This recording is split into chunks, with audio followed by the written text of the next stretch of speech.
Je vais peut-être aller tout de suite sur ce domaine un peu plus prophétique, qui n'est pas totalement dans mon cours, mais je suis allée chercher quelque chose pour nous aujourd'hui qui n'est pas dans le cours. Donc, c'est un petit annexe sur lequel je vais aller parce que je crois que dans ce cours dans lequel nous sommes, il faut méditer sur ce que nous voyons. C'est une chose à laquelle je réfléchis et du coup, je vais vous l'amener aussi aujourd'hui.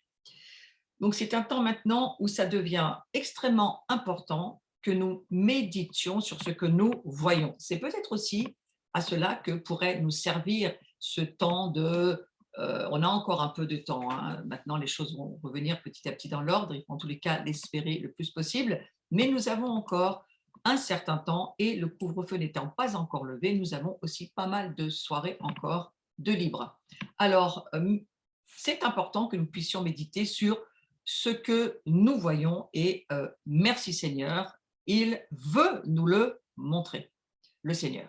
Donc Dieu nous prépare et je crois qu'il nous prépare pour les jours à venir, il nous prépare pour cette traversée que nous sommes en train de faire de l'ancien monde au nouveau monde, on est en train d'y rentrer, on vit pour certains des ruptures, on vit pour certains des changements de ligne, on vit de grandes transformations, la plupart d'entre nous, il y a un véritable travail d'enfantement qui se fait. Alors, on doit se rappeler que nous entrons dans une saison de face à face. Et vous savez que ce terme face à face, ça correspond aussi à cette année 5780-81, c'est l'année de la bouche, mais c'est aussi l'année du souffle et aussi l'année du face à face. Donc, nous devons être attentifs au calendrier, aux agendas de Dieu et à ce que ça signifie pour nous, ce face à face. Et ça aide à comprendre. Regardez, quand on fait un zoom, au fond, on ne se voit plus comme on se voyait dans les églises dos derrière le dos. Moi, j'ai vu pendant des années, jusqu'à ce que je devienne un prédicateur un peu plus engagé, mais lorsque j'étais voilà, membre d'une assemblée, je voyais toujours la personne devant moi, je voyais que son dos, je ne voyais jamais sa face du reste, hein. Et c'est très intéressant de se dire, eh bien, au moins Zoom, ça a changé les lignes et les dispositions, et aujourd'hui, on peut se voir quand même face à face. C'est un signe pour moi, c'est un signe extrêmement important. Et vous savez, même des personnes qui n'aiment pas du tout ouvrir leur Zoom, qui n'aiment pas montrer leur face. Mais vous imaginez si Dieu était comme ça? Moi, je me réjouis quand même que Dieu ait bien envie qu'on le regarde, hein.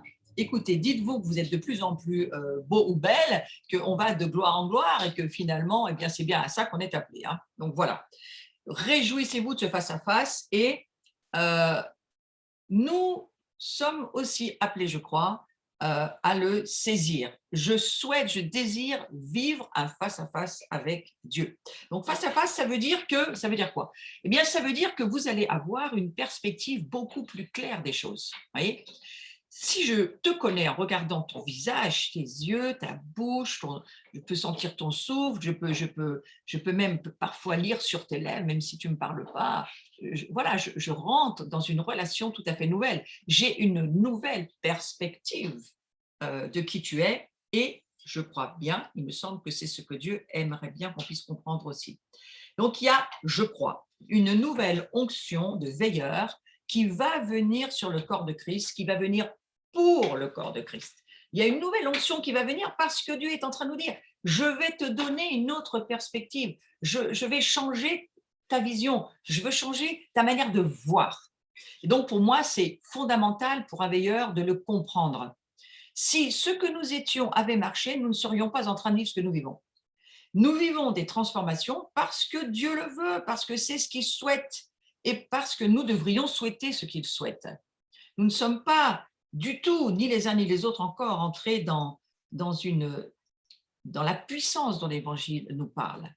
Lorsque Jésus dit, vous allez faire des œuvres, vous allez faire des choses, mais bien plus grandes que moi, bien plus extraordinaires, des miracles, hein, parce que œuvre, ça veut dire miracle aussi, hein. Alors, ces miracles-là, quand est-ce qu'on va les voir? Moi, j'espère que vous soupirez après ça. Pas pour vous, pas des miracles seulement pour vous, bien que moi je suis assez d'accord que de vivre des miracles, ça me va très bien, mais vouloir vivre des miracles pour les autres. Ouais. Déjà, nous sommes un miracle pour les autres. La chose, c'est qu'on ne le voit pas. Donc déjà, j'aimerais bien que dans ce cours, on puisse tous commencer à voir qu'on est un miracle. Notre salut est un miracle. La nouvelle naissance est un miracle. Le fait que nous soyons ce que la Bible dit est un miracle. Mais savoir ce que la Bible dit et le pratiquer dans la puissance du Saint-Esprit, ben, il y a un petit trajet à parcourir. Et il me semble que c'est ce trajet-là sur lequel Dieu nous emmène. Mais est-ce que nous comprenons bien là où Dieu nous emmène? Parce qu'il veut nous emmener à changer les choses autour de nous. Et je ne crois pas qu'il nous le reproche. Il nous dit juste, est-ce que tu n'as pas envie que ça change? Est-ce que tu n'as pas envie qu'il y ait d'autres choses qui se passent? Est-ce que tu n'as pas envie que ta propre vie devienne eh bien, un canal pour les miracles, pour ceux qui en ont besoin? Moi, personnellement, j'en ai vraiment envie. Et alors, nous avons besoin d'avoir une autre perspective, pas seulement de Dieu, mais une perspective de qui nous sommes, parce que c'est au travers de ça que les choses vont changer. Et je crois que c'est ce vers quoi Dieu nous appelle. Ce face-à-face, eh bien, il ne souhaite pas que nous échouions. Il souhaite que nous puissions euh, accomplir ce que lui-même a déjà fait et que nous puissions pratiquer ce que lui-même il a déjà pratiqué. Et pour ça, laissons-nous emmener. Nous avons besoin d'une nouvelle onction, du veilleur que nous sommes, de l'intercesseur que nous sommes, de l'adorateur que nous sommes. Nous avons besoin d'une nouvelle onction. Nous quittons pas qui nous sommes dans le conte de l'Homère, c'est-à-dire nous traversons ces jours en méditant. Moi, je vous encourage à prendre ce temps dans ce conte de l'Homère, à méditer sur ce que Dieu vous montre, en tous les cas, de ce que vous lui demandez aussi, de ce que vous avez envie de voir, mais ayez envie de voir qui vous êtes vraiment. Et méditer, ça signifie que vous mâchez la révélation, de telle sorte qu'elle devient une partie de vous. Il faut manger la parole jusqu'à ce qu'elle se transforme et qu'elle devienne pour nous une nourriture. Et ça ne se fait pas en gobant comme ça un enseignement de temps en temps. Non, il faut y revenir, il faut le manger. Et finalement, vous allez voir que la vision qui est la nôtre va être changée. On va changer de perspective. Il y a des nouvelles perspectives pour nous. Et vous savez que dans le royaume de Dieu, les choses doivent venir à la naissance. Tout vient par une naissance quelque part, et c'est le Saint-Esprit qui nous met en travail et qui, à un moment donné, au travers de nos prières, au travers de nos soupirs, de nos gémissements, au travers de nos désirs qui deviennent les désirs de Dieu, il y a quelque chose qui va finir par venir à la vie et on va finir par voir. Donc, dans cette saison, je vous invite à chercher, à observer, chercher à discerner, chercher à évaluer un changement de gloire. Ouais, parce que Jésus, il vient pour nous donner sa gloire. Donc, on a déjà une mesure de gloire. Mais vous savez, c'est comme toute chose, au bout d'un moment, il faut renouveler ce qui est en nous. On a besoin de renouvellement, on a besoin de rafraîchissement, on a besoin de nouvelles choses. Et si Dieu nous dit qu'il faut laisser la saison passer pour entrer dans une nouvelle saison, il faut écouter Dieu. On a chacun une espèce de sécheresse qui peut venir en nous, ou en tous les cas, ça peut être aussi la déception, ça peut s'appeler avec plein de noms, mais on va peut-être le mettre dans un seul paquet en disant, voilà, cette saison-là, c'est bien, mais maintenant, il faut autre chose. Ouais. Eh bien, c'est ce que je crois, moi, en tous les cas. Et le veilleur, c'est l'un des 6 types de prophètes. Je vais l'aborder avec vous, histoire de vous donner un petit peu une idée de ce que la Bible dit. Mais le veilleur, c'est à la fois un des 6 types de prophète, mais son rôle au veilleur, ça inclut l'intercession, ça inclut l'esprit de révélation, ça inclut la prophétie, les décrets. Vous voyez, je suis en train de vous dire quoi? Je suis en train de vous dire que Dieu cherche à lever en nous ce qu'il veut que nous fassions vraiment. Et il ne souhaite pas que nous restions des pécheurs pardonnés, instruits, qui ne font rien. Ouais, c'est pas ça que Dieu cherche. Il cherche à ce que nous soyons des saints qui péchons de moins en moins, mais qui comprenons qu'on a un appel, une destinée, Dieu a un plan pour son peuple et il essaye de nous dire, ce plan, voilà, il est là, et il inclut le fait que tu participes, tu collabores avec moi. Et ça ne peut pas être fait par quelqu'un qui vit par son âme. Ça peut simplement être fait par quelqu'un qui vit par le Saint-Esprit et qui comprend que le Saint-Esprit qui est en lui, maintenant, lui, il faut lui donner le contrôle.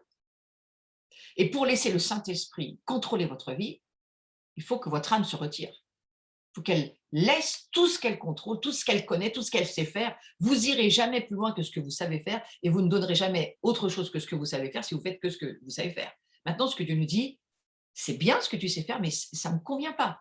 Moi, je ne suis pas quelqu'un qui fait le possible. Je suis quelqu'un qui fait l'impossible.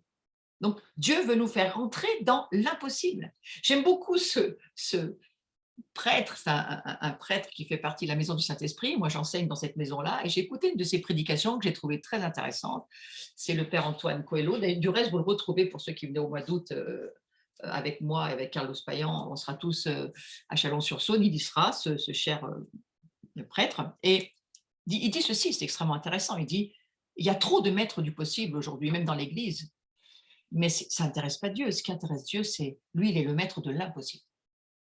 Alors, moi, j'ai envie de vous dire, laissez le possible, parce que ça, il y en a plein qui savent le faire, mais commencez à soupirer, à gémir pour faire l'impossible pour Dieu. Et bien pour ça, oui, oui, bien sûr, mais il va falloir une nouvelle onction, il va falloir, bien sûr, du poids du Saint-Esprit en nous, il va falloir faire de la place, il va falloir se retirer, il va falloir enlever tout ce qui est dans notre âme, prend trop de place, contrôle tout. Il faut se retirer. Nous gênons Dieu dans nos vies parce qu'au fond, il ne peut pas faire ce qu'il veut, parce on sait très bien faire à sa place. On voudrait même l'aider des fois. Alors, il ne nous l'empêche pas, il nous dit juste qu'on n'ira pas plus loin que ce qu'on sait faire.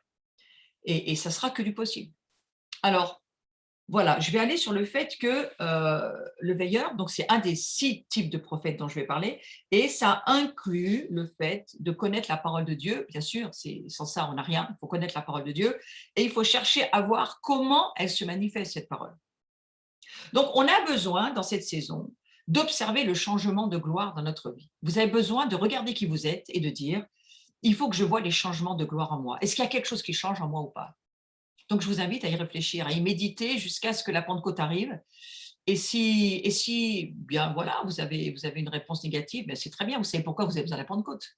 Et alors, eh bien, faites comme Jésus, il a fait pour les noces de Cana, il a pris des jarres.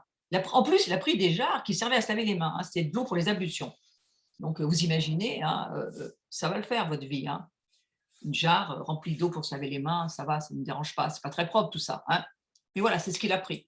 Et il a changé cette eau en vin. Et finalement, nous devrions nous poser la question, est-ce que je peux observer un changement de gloire dans ma vie ou pas? Et pour cela, je crois qu'il faut méditer. On a aussi besoin d'observer quand la percée commence à venir. Est-ce qu'il y a quelque chose qui vient en nous? Est-ce qu'on sent qu'il y a une percée? Il faut pousser, on intercède pour nous et pour les autres pour qu'il se passe quelque chose ou pas. Pourquoi vous priez? Vous êtes un veilleur? Vous vous formez pour être un veilleur? Pourquoi vous priez? Commencez à prier pour qu'il y ait une percée dans votre propre vie. Commencez à dire, Seigneur, moi, il faut qu'il se passe quelque chose. Je ne veux pas rester dans le domaine du possible. Il faut que je rentre dans le domaine de l'impossible. Ouais. Ouais, parce que la situation à l'heure actuelle, complètement impuissant face à tout ce qui se passe, et puis Dieu, il fait un bilan, il dit, alors t'en es où? Alors, il y a tous ceux qui tombent dans le trou, il y a tous ceux qui râlent, tous ceux qui deviennent des grands rebelles parce que tout est injuste et qu'on ne supporte plus rien, tous ceux qui pètent des câbles, bah, allez-y, commencez à faire votre QCM de là où vous en êtes, et puis observez le changement de gloire dans votre vie ou pas. Ah, je sais que ce soir, ce n'est pas très drôle tout ce que je vous dis, mais voilà, il faut de temps en temps un petit peu réfléchir sur soi et ça ne fait pas de mal. Alors, on a besoin que notre bouclier soit oint, je parle d'onction, hein, pour avoir la foi de voir. Si vous voulez voir dans le domaine de l'impossible, il va falloir du Saint-Esprit. Hein. Et il va falloir éteindre toutes les radios qui vous parlent que de choses de ce monde. Si vous passez votre temps à méditer sur ce monde, ben vous deviendrez comme ce monde et vous finirez comme ce monde a décidé que vous finissiez. Et ce monde, je vous rappelle qu'il n'est pas tenu par Dieu. Hein. Alors, il faut être attentif et à l'affût des nouveaux alignements. Il y a des alignements extrêmement importants cette saison. Et ces alignements, ils sont produits à partir de nouvelles relations. Regardez, là, on a des relations. On n'avait pas l'habitude d'avoir des relations ensemble dans le passé. Hein, mais Dieu crée pour vous, parce que vous cherchez à vivre quelque chose, comme il crée pour moi avec d'autres, hein, d'autres choses, la même chose pour moi. Il nous met dans des nouvelles relations et il nous parle de réalignement, de changer des choses en nous, de laisser Dieu bouger des lignes aussi. Par exemple, je discutais il n'y a pas très longtemps avec une personne fort connue, je ne vais pas la nommer, mais voilà, et qui, dans le domaine apostolique et prophétique, était en train de se poser aussi ces questions, mais ces nouvelles portes, ces nouveaux alignements avec ces fêtes de l'Éternel. Cette personne avait réellement saisi l'importance extrêmement lourde des protocoles, des modèles de Dieu dans lesquels il faut qu'on rentre de plus en plus. Il faut que nous comprenions que tout ce que nous faisons, tout ce que Dieu nous dit, tout ce que Jésus nous dit dans le Nouveau Testament, c'est l'accomplissement, l'achèvement des choses qu'il a déjà dit dans l'Ancien Testament. Sauf que maintenant, par l'onction, par la puissance du Saint-Esprit, eh bien, on va rentrer dans l'accomplissement, dans l'achèvement. Alors, tout ce qui est dans l'Ancien, c'est une ombre de ce qui est en train de venir. Donc, imaginons ô combien, bien sûr, nous avons besoin de nos frères messianiques dans ces temps extrêmement importants, mais nous avons besoin surtout de nous remettre sur les agendas et les calendriers de Dieu. Nous avons besoin de comprendre que ces fêtes de l'Éternel, Pâques, Pentecôte, la fête des tabernacles, la fête des Lumières, la fête des premiers fruits, toutes ces fêtes sont extrêmement importantes parce qu'elles nous parlent de Dieu, de Jésus, du Messie, de qui nous sommes aussi. Si c'est Jésus, c'est nous aussi. Donc, vous voyez, il y a beaucoup de choses en ce moment qui vont s'exploser dans notre révélation intérieure. Et le Saint-Esprit, il est en train de nous dire, on y va pas. Ouais, parce que c'est une invitation du Saint-Esprit. On y va pas. On rentre dans des nouvelles choses, on rentre dans des nouveaux alignements, ou tu veux rester dans ta vie passée, où c'est tout décalé, où il n'y a rien qui peut couler, parce que tout est bloqué par des tas de mythes, des tas de choses qui ne font pas partie de la pensée de Dieu. Oui, oui, il y a un grand chantier, là, je suis d'accord avec vous, et ce chantier-là, il faut accepter de laisser Dieu nous y emmener par la puissance du Saint-Esprit, mais au travers, bien sûr, de la parole de Dieu. Alors, on a besoin d'être attentif à l'affût des nouvelles routes. On va avoir des nouvelles routes de liberté. On va avoir des nouveaux chemins qui vont s'ouvrir.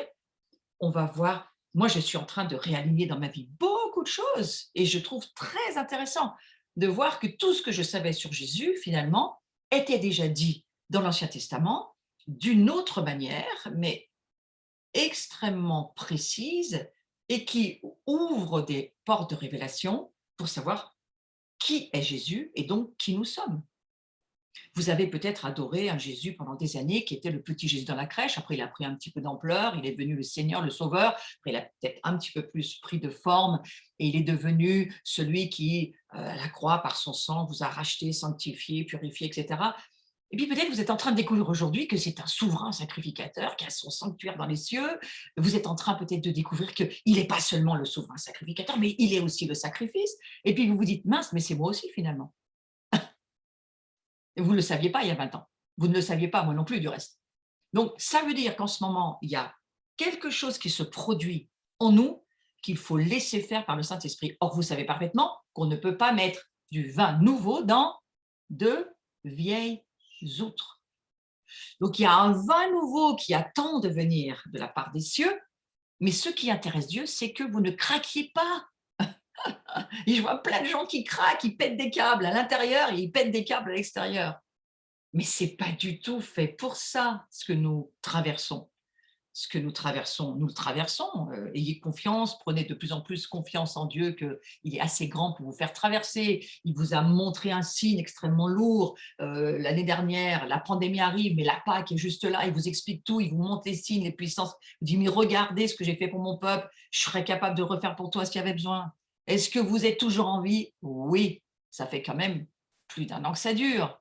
Donc, on devrait rester paisible sur ce sujet et ne pas laisser le diable remuer toute sa boue. Ça nous intéresse. Mais nous vivons en haut. Nous sommes dans haut. Aujourd'hui, il faut entendre, voir ce que Dieu est en train de nous dire.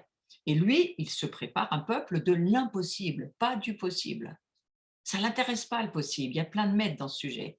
Mais dans l'impossible, parce l'impossible va révéler qui est Dieu au monde qui a besoin de le voir. Alors, on est d'accord, on n'est pas prêt, mais on se prépare. Et pour ça, il faut être attentif. Il faut être à l'affût des nouvelles routes que Dieu va créer et dans votre vie et même en dehors de votre vie. Donc, il faut suivre Dieu là où il vous emmène. Et pour ça, il ne faut pas vivre avec votre âme. Il faut vivre par l'écoute, la puissance du Saint-Esprit. Définition du fait d'être attentif. C'est quelqu'un qui prête une attention soutenue, qui veille soigneusement à quelque chose. Donc, ça veut dire qu'en tant que veilleur, nous sommes appelés à avoir une attention soutenue. Moi, je vis dans le flux prophétique. Ce qui est très fatigant dans cette façon de vivre, c'est qu'on ne peut pas quitter notre attention de ce qui se passe. En gros, prendre des vacances, c'est un peu compliqué. Même quand on prend des vacances, il faut quand même rester branché sur tout ce qui se passe parce que sinon, on perd le pied. Vous voyez, on perd pied voilà. Et alors, on rattrape, c'est sûr, mais c'est une attention soutenue. Moi, ça me parle beaucoup. C'est quelqu'un qui veille soigneusement à quelque chose. On peut veiller à notre manière, comme ça, dire en touriste, ou on peut veiller avec soin. Et la façon dont on veille, selon moi, c'est beaucoup ce que Dieu essaye de nous faire comprendre dans ces jours. C'est le fait de marquer des attentions ou avoir de la prévenance. Donc, il va falloir que nous ayons une attitude extrêmement prévenante, avec soin, faire très attention à tout ce qui est en train de se passer. Je vous conseille de rester très attentif.